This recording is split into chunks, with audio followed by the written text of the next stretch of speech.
So this video is going to be about campaigns, and I will endeavor to keep it shorter than a lot of my recent videos have been, hopefully by building on some of the previous work we've done, such as the introduction of the campaign worksheet through the quick pace system, and then also the later introduction of the campaign world that we've done for the Grand Duchy of Greenvale as part of the culture community in TTRPG world building video.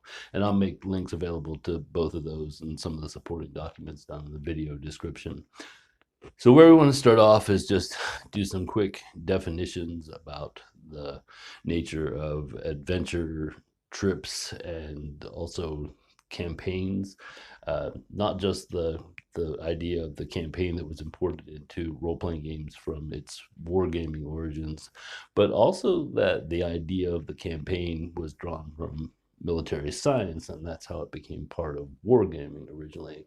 Because what we'll see is that ultimately I sort of apply the original military science definition of a campaign to the way I plan and execute campaigns for role-playing games. And so we'll do the definitions, and we're going to give a brief example that's drawn from Napoleon's first command of the Army of Italy and his the Montenotte campaign section of the War of the First Coalition. It's a short campaign that took place over the course of 2 weeks in April of 1796. From there, where we're going to go is we're going to talk about some of the settings that I've introduced for campaign use and talk about how I apply the concept of adventure multi-threading from the initial phase of the campaign, so that things that are going to come up probably towards the end of a campaign, depending on what the players select to do, are already in motion behind the scenes from the beginning. And so we'll cover all of that, and hopefully, like I said, we'll keep it brief, so I don't want to get deep into any specifics. I just want to kind of run lightly over the surface. So let's get on with the definitions. I don't want to get overly caught up on the definitions that I'm going to introduce here, because this is just another case of this isn't a prescriptive or proscriptive formula on how you must or should be doing things. All I can really offer you is kind of how I go at things and why I do them that way. Let's begin by just establishing a definition for the adventure itself. Now, I'm taking this definition from entirely outside of role-playing gaming, and in fact, this is coming from the definition of the common adventure model by Dr. Ron Waters, who's an emeritus professor of outdoor education from Idaho State University. And, I say this because I wanted to preface the definition by saying this is not a slight against solo players in any way. The concept of the common adventure trip that we're going to talk about in this definition just means that it's something that's being experienced and shared by a group of people. So just because it's a group, that is what eliminates the single person from the adventure. It's not that you can't go on your own adventure or adventure alone. It's just the idea that we're talking about something that's a shared or common adventure.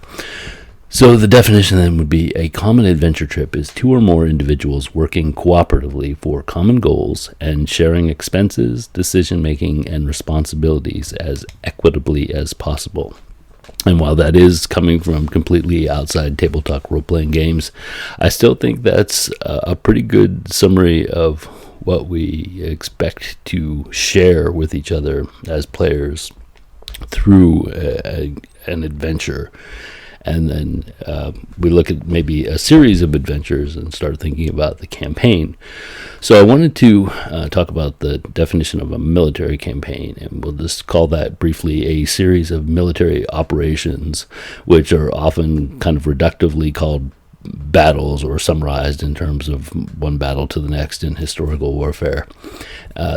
that are carried out to achieve specific goals within a limited theater or geographic region. And what I wanted to point out about this definition is these are very closed-ended. You're not really applying the idea of the campaign to a whole war. You're really looking at something that was initiated and executed to and completed or not to achieve some very specific goals, usually in a fairly limited geographic area. So it's some specific goals that you lay out within, one section of the whole war and not the whole war itself.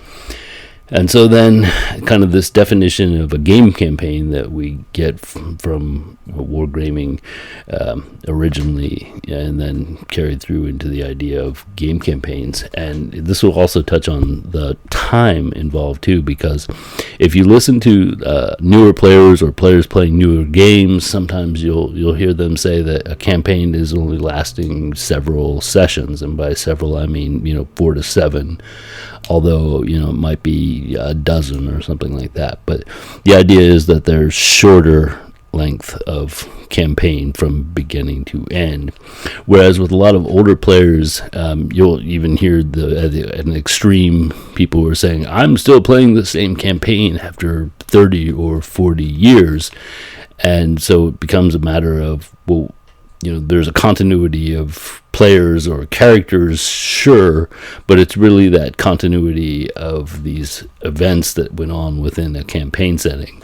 And there's some justification for that line of thought that even goes back to the way Gary Gygax was running his Greyhawk campaigns, where there were multiple player groups traveling through the world or adventuring within the world at the same time, but he wasn't necessarily calling each of those groups as having their own campaign, or he was calling them individualized campaigns. So the campaign was just sort of what was going on in the setting, the shared imagined setting of Greyhawk at that particular time. So and presumably that all the generalized events in the world were happening at the same time, whether or not each of those particular party groups or individual players would have been aware of things based on distance or the ability of people to communicate the news rapidly enough for everyone to become aware of it at the same time. It's a different story. So let's just say for a game campaign, a definition might be a series of adventures that are interconnected by a common theme, continuity of world events, and or goals shared by all players. And typically that will be all their characters as well. With all due respect to any military historians who might be listening, we are going to give this rather short shrift with the understanding that what we really want to talk about is how we think about developing and playing out campaigns for tabletop role-playing games. And so we want to look at Napoleon's first major command as the general in charge of the Army of Italy. He was given this command and arrived on the scene in northern Italy in late March of 1796. The theater of operations was considered a relatively minor front in the overall war of the First Coalition.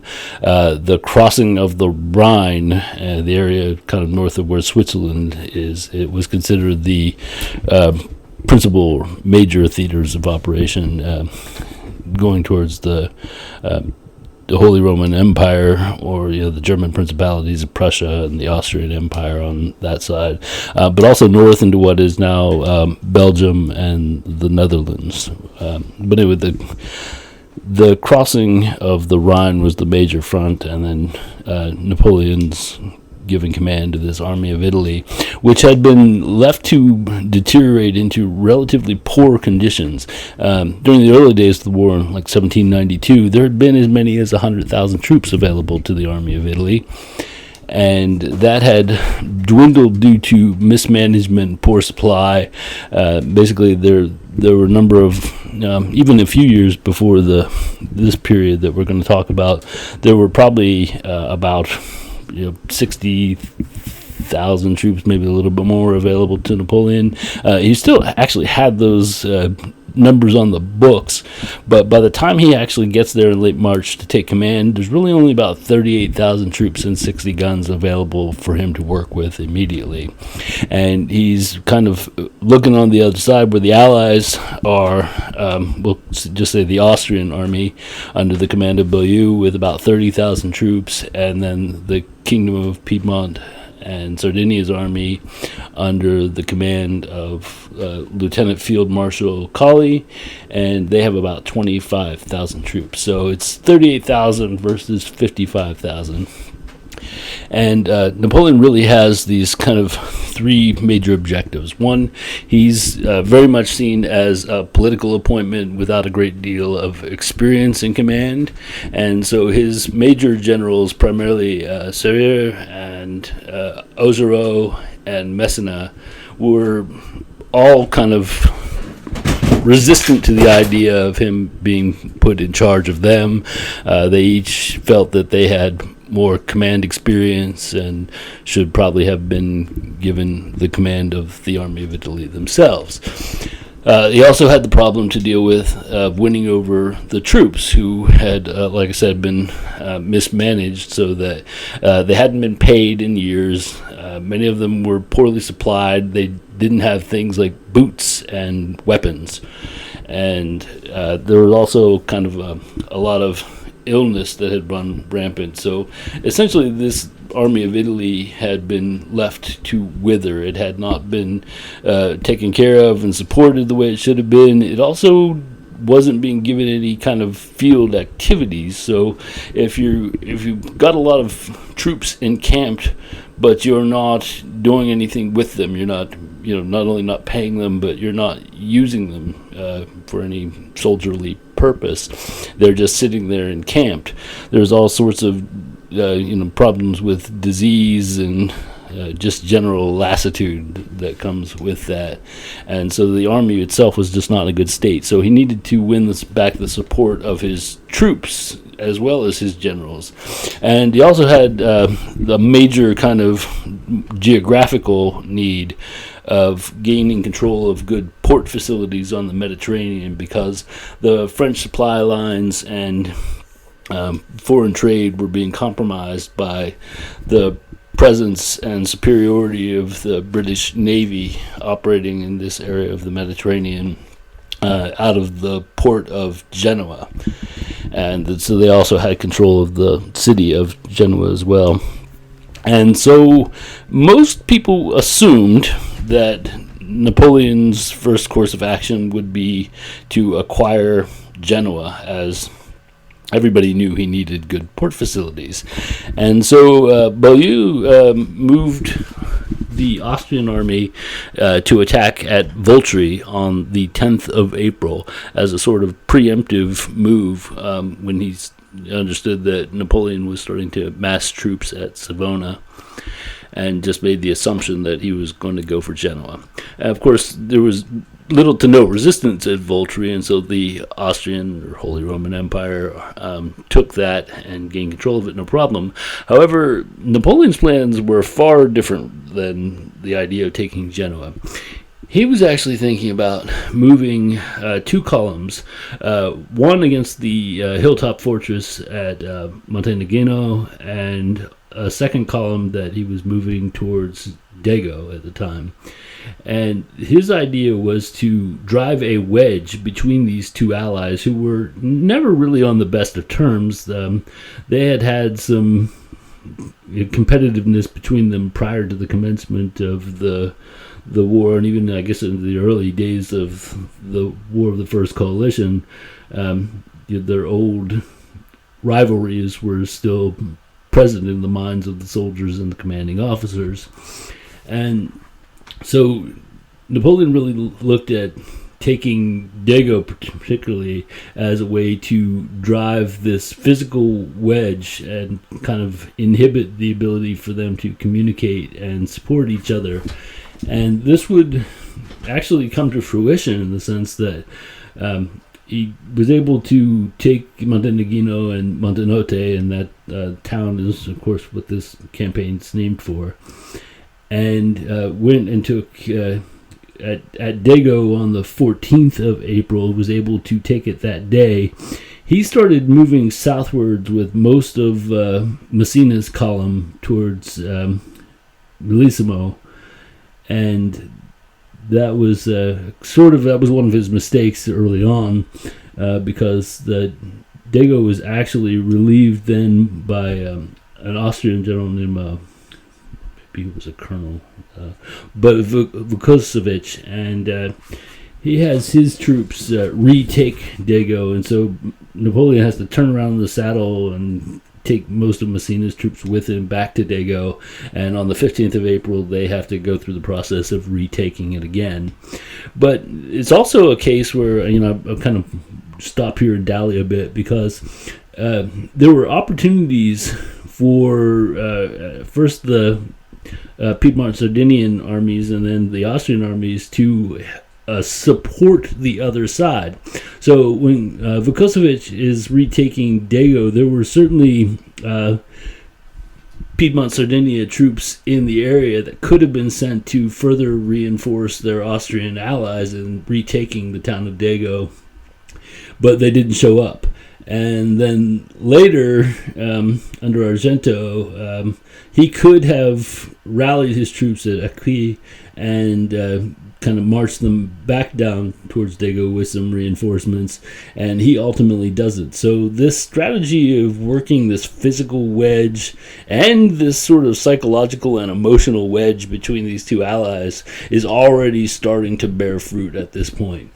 Anyway, after the retaking of Dago on the 15th, Napoleon again turns south towards Bellissimo. This is there's a battle attributed to the site of Bellissimo, although there was a minor action there. There really wasn't much of a major battle, and one of the theories for why there's a named battle there is that Napoleon reported it that way to cover up the mistake he actually made at the hilltop fortress called Caesarea, where he lost 1,000 men, and this is another one of his mistakes. So he's always learning from these mistakes as he goes along. Caesarea was an old kind of hilltop fortress that was, I guess, a semi-ruin, but they were well entrenched there, and so he, like I said, lost 1,000 men trying to retake it, and he really didn't need to retake it. He could have, bottlenecked them up in that fortress and then kind of marched around, and he wouldn't have been held up there for as long. However, this is where he, like I said, learns his lesson, because during the 16th and 17th, then he's already on his way to Ceva, which is another one of these hilltop fortifications. Keep throwing pictures up there to show what they look like. But he learns his lesson in the sense that he doesn't really stop to kind of completely take Ceva. He just sort of ties up the troops inside that fortification and then marches around them. And that takes him to San Michele. He has initially some trouble working his way in there, and then one of his field patrols kind of sees another patrol group of the armies of the Kingdom of Piedmont and Sardinia, and they're crossing the river on this old Roman aqueduct that is otherwise unguarded. And so then all of a sudden Napoleon's become aware of that. He sends some troops around that using that old Roman aqueduct, and so now he has access to the other side of the river and attacks San Michele from two sides. He does manage to take it, and here's a case where almost immediately, the troops started looting the town. Napoleon's forces started looting the town. And this is an area where one of the ways he was, building up his rapport with his soldiers and his generals, because both Messina and Autropa were notorious looters, was he was sort of at the beginning turning a blind eye to the looting, because he knew they were undersupplied and hadn't been paid for a long time. And so giving them access to loot as they, earned it by conquering territory was something that was putting him in favor with his troops.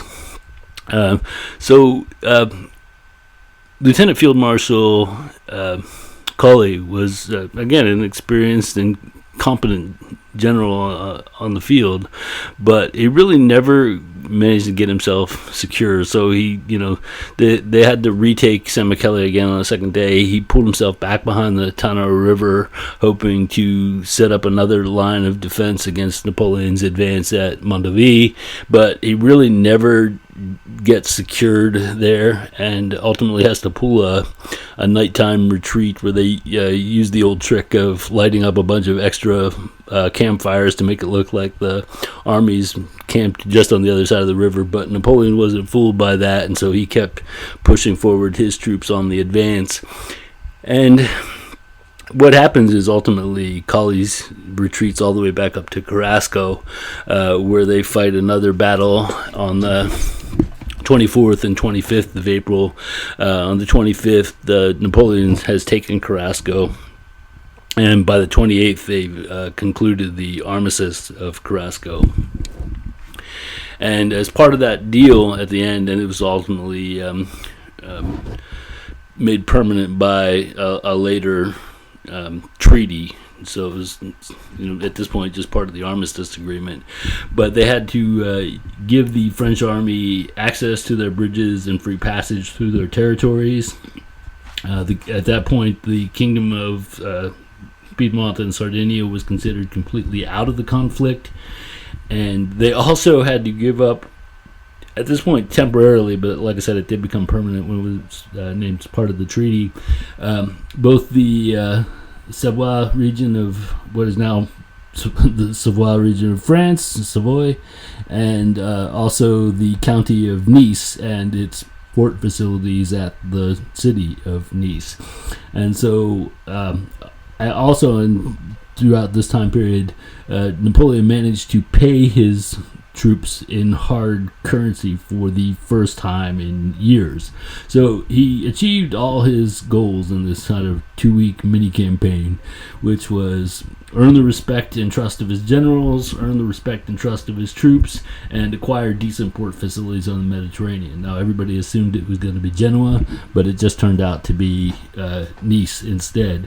And of course, obviously, Nice is still a part of France, and the Savoy region is also still part of France. Lastly, we want to turn to the Autropa campaign setting and talk a little bit about what we might call the first Grand Duchy of Greenvale campaign.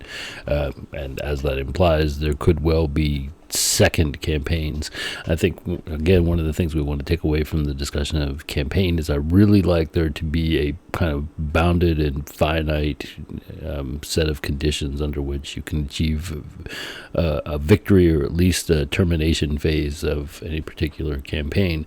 But that doesn't preclude putting other campaigns in that same setting and just, either shifting the campaign location slightly or changing the nature of the new campaign progression and leaving it in the same area. So we could easily have another second Grand Duchy of Greenvale campaign that, we could, work with time. We could, build on where we leave off with the first one, or we could do a prequel or a sequel or whatever else we wanted to do as far as moving it backward and forward in time.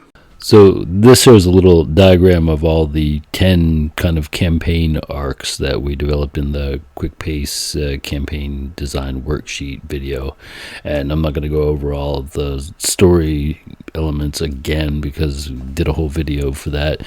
But the idea is just to have an understanding. So the big castle in the lower left-hand corner then is going to be Grevesi Town and Castle, and that's where the Grand Duke of Greenvale lives. And that's from where he administrates his Grand Duchy. But the town then to the northeast of there is Caerleon, and that's where his sister, who's the second highest ranking in the Church of Lawrence, lives.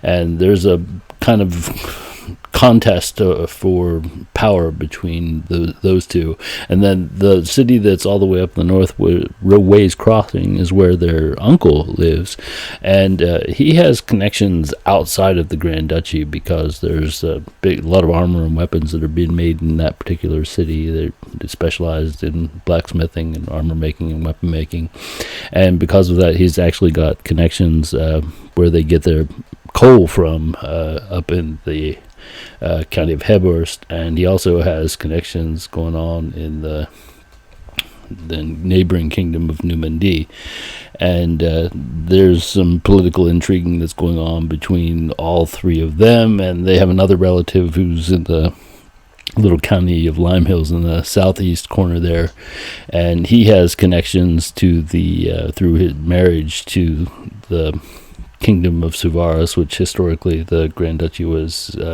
connected to, and although they're politically autonomous now, they've been kind of a client state before, and that's all part of the internal politics. And again, we did a video on culture, community, and development of campaign worlds for tabletop role-playing games, and that's another video, and I'll link to that, and I'll actually put a link to the main document for that down in the description of this video, in case you want to look through it and kind of learn a little bit more about what's going on in that particular world.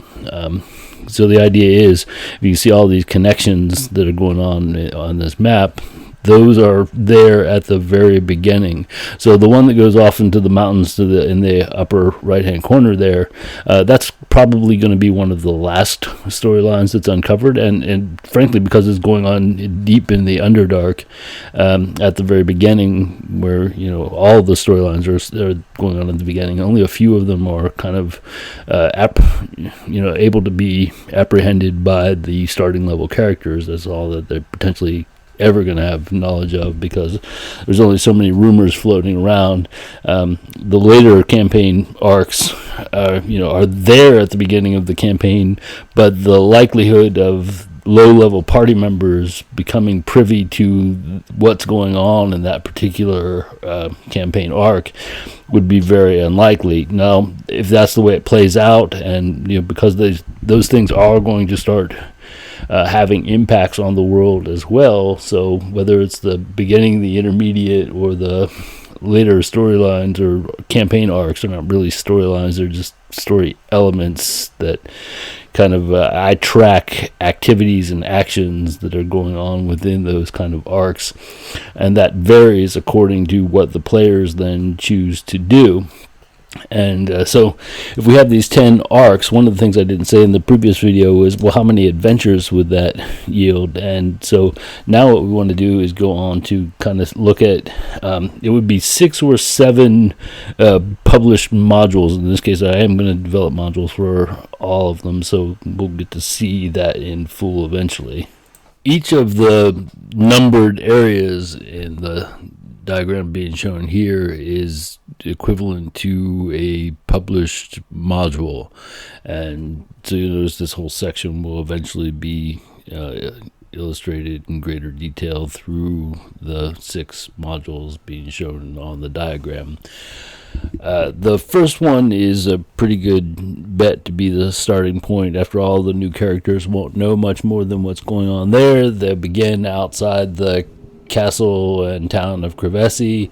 They're waiting to get into the town. They have to get through the gate, or not. I mean, they can choose to go elsewhere from there, but they are going to start the adventure standing outside the gate, waiting for a major festival to start. The summer fair is going to go on in the town over that weekend period. And so there's a pretty, bet that they'll stay, because there's also, while they're standing in line there, they don't necessarily know each other, but the Grand Duke's staff, part of the military guard organization, is announcing that they're looking for adventurers to do a task for the Duke. In this particular case, they've got to track down some lost information, or that disappears on the trail, and it won't be exactly clear what the nature of the information was. It turns out it's basically, it involves some of the spying that's going on between the Grand Duke and his sister, who's the ruler of the capital city, and also, as I mentioned earlier, the second highest cleric in the Church of Laurens. So the matriarch's got a few things. She's got connections to the prelacy of Laurens, to the south and east of this Grand Duchy. And so she's got political intrigues that happen outside the boundaries of this particular little independent nation state too. There's also there's 3 dungeons, with 2 dungeons. One is the eponymous name for the module is the Ruins of the Kobold King's Lair. That's one of the dungeons. There's also a lost temple to Volcanos, one of the hexadine gods that's going to be in that area. And so there's also, through this first 4 adventures, there's 4 dungeons, specifically one in each one, that are related to these kind of elemental temples, and each of the temples has a key that allows you deeper access into one of the other ones. So basically you can go through those first 4, and that you don't have to go through the dungeon. It doesn't do anything. You can go through all of the different modules. You could finish out the major cosmic level quest arcs without getting any of it. It all just basically make it easier. There's also several 4 magical containers in each one of those areas that can help you out as far as being able to transport yourself, transport more treasure, and even provide some kind of sleeping accommodations that provide some protection, which might be helpful, during and between adventures, kind of thing. But the idea is, there's in each of these 6 modules will be at least 3 different strands of adventure: 1 town strand, 1 wilderness strand, and 1 dungeon strand. There's probably multiple adventuring locations that aren't in any particular order or anything that are available in each one of those areas, and they'll each have kind of some major questing items available, or if your characters are looking around for something to do, there will be things to do there. 5 and 6 are probably going to be encountered a little later. Again, based on the decisions that the characters make, they could intersect with these stories a little bit earlier. Either one of them could be the boss adventure.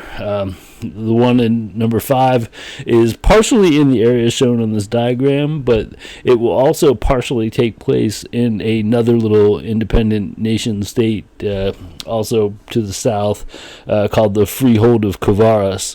And all these places are kind of culturally related to the kingdom of Suvaras, and so there's common language, common currency. All these things aren't going to be much of a problem.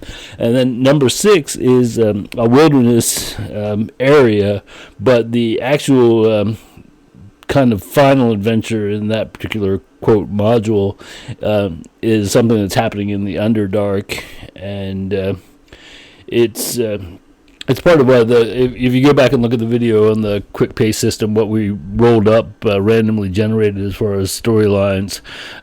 One of the last one will actually be started in the quest from module number 5 there, but the overall theme of the campaign was Titans Awake, and so there's these there's one law god, Laurens, and then there's these 6 hexatine gods that are the kind of chaos gods, but they were originally titans that grew to god status by getting worshippers and that kind of thing.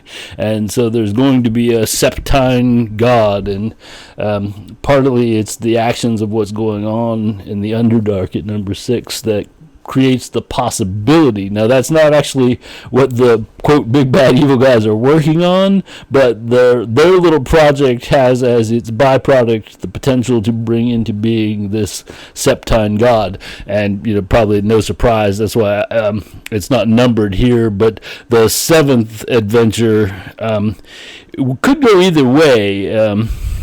like I said, there's something that they're working on in number 6 that's probably the final big bad evil guy fight for that module.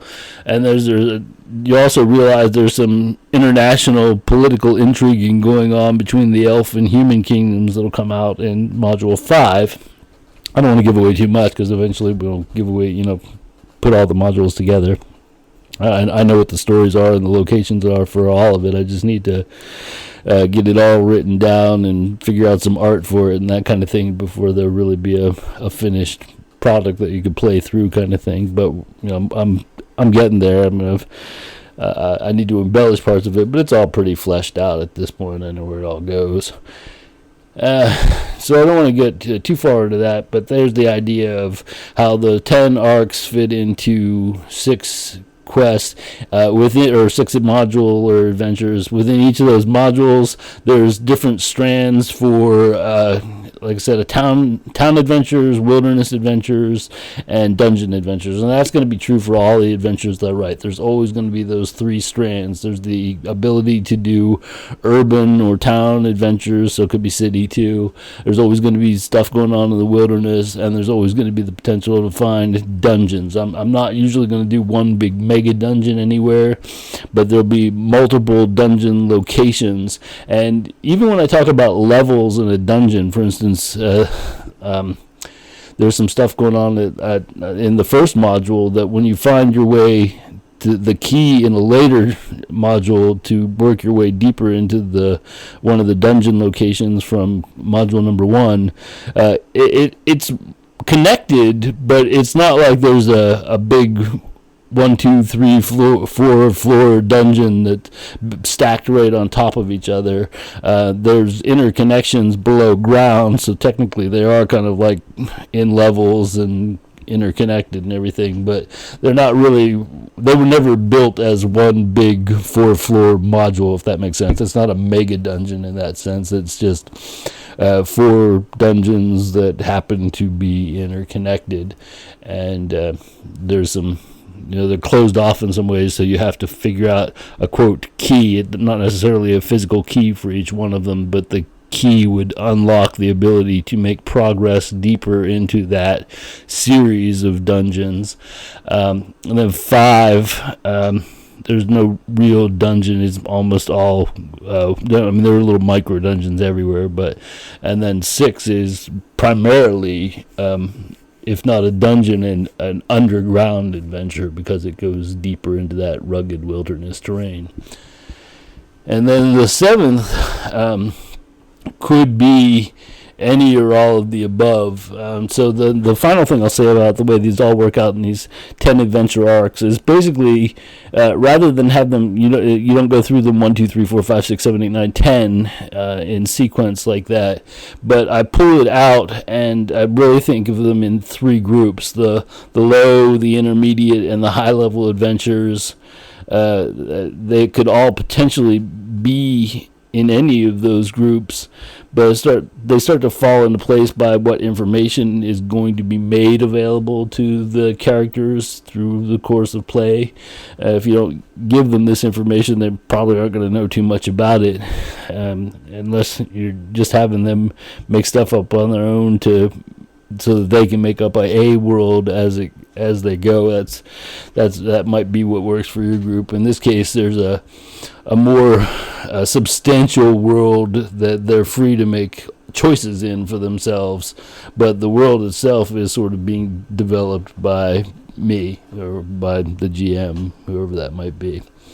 There'll always be room to add your own information into it. And so then what we have is this sort of 1 cosmic level adventure, 3 sort of high level international adventures, and then 6 of those arcs are really just sort of regional, internal to this specific nation state, or whatever. It wouldn't always have to be a nation state. It could be a barony or whatever it is, whatever regional bounded area you're having the players adventure in. It would be just adventures that are taking place within that particular area. And then the intermediate level ones are sort of between those kinds of areas, other regions, in this case multiple states. And then the final one, I say cosmic level, it doesn't have to be, always something to do with deities or that sort of thing, but it would be beyond just the mortal realm, basically, some sort of quasi supernatural occurrence that's probably going to wind up being the final adventure, the super boss monster for the entire campaign. Anyway, I think that's probably enough for now. I tried to keep it a little bit shorter. I don't know that I was very successful. It's at least shorter than a few of the last couple of videos. So I thank you very much for watching, and I'll try to remember to put a table of contents together for this one before I dispose of the separate videos, which is what happened on the last one. And then I hope to see you again in the next video. Thank you very much.